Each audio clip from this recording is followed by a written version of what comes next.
Sejarah Pulau Kemaro di Palembang.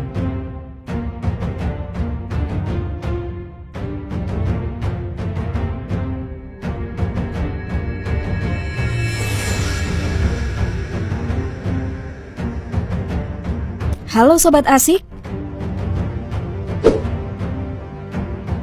Setiap kota pasti memiliki kisah-kisahnya sendiri. Berbagai cerita rakyat bahkan legenda menjadi salah satu kisah yang kini banyak bikin orang penasaran. Legenda di masa lalu terkadang sampai harus terbawa di masa sekarang.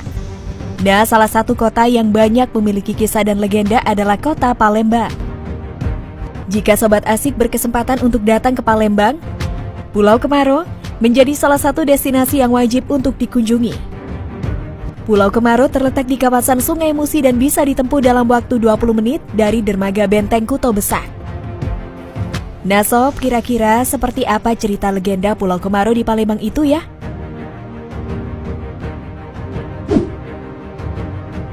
Sebelum lanjut, jangan lupa untuk tekan tombol like dan bagi yang belum subscribe, Mimin ingatkan untuk tekan tombol subscribe-nya ya. Menurut legenda, pada zaman dahulu Sob, datang seorang pangeran dari negeri Tiongkok bernama Tan Bun An. Ia datang ke Palembang untuk berdagang.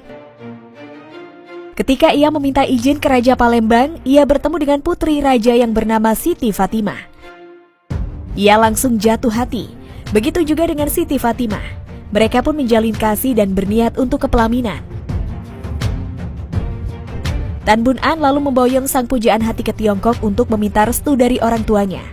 Setelah merestui pernikahan sang anak, orang tua Tan Bun An lalu memberikan hadiah berupa 7 guci besar kepada sang anak dan menantu. Tan Bun An dan Siti Fatimah lalu berlayar pulang ke Palembang dengan membawa guci-guci pemberian orang tuanya. Saat masih berada di tengah Sungai Musi Sob, Tan Bun An penasaran dengan isi guci-guci itu, lalu membukanya. Maka terkejutlah Tan Bun An melihat guci berisi sawi-sawi asin. Hal tersebut membuat Tan Bun An marah dan melemparkan guci-guci itu ke Sungai Musi. Ketika hendak melempar guci ke-7, tanpa sengaja guci tersebut jatuh dan pecah di perahu. Ternyata guci pecah itu berisi harta benda yang permukaannya ditutupi sawi-sawi asin.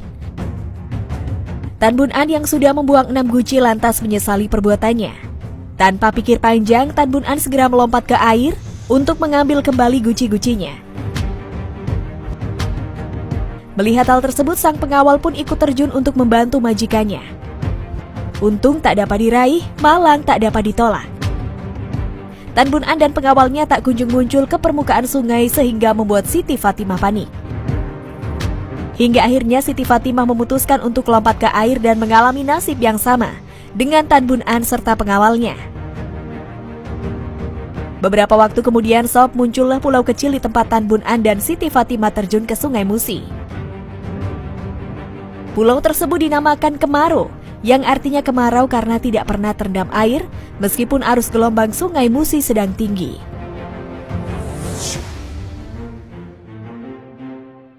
Oh iya Sob, salah satu daya tarik Pulau Kemaro terletak pada bangunan pagoda di bagian tengah pulau.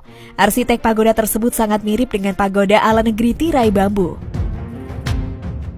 Sisi-sisi dinding pagoda 9 lantai ini menggambarkan legenda Pulau Kemaro.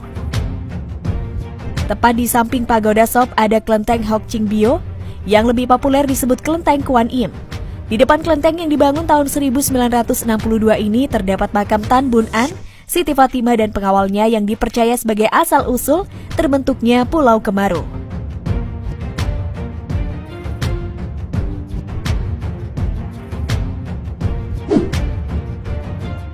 Nah Sobat Asik, bagaimana kalau menurut pendapat kalian? Jangan lupa untuk tulis komentar kalian di bawah ini.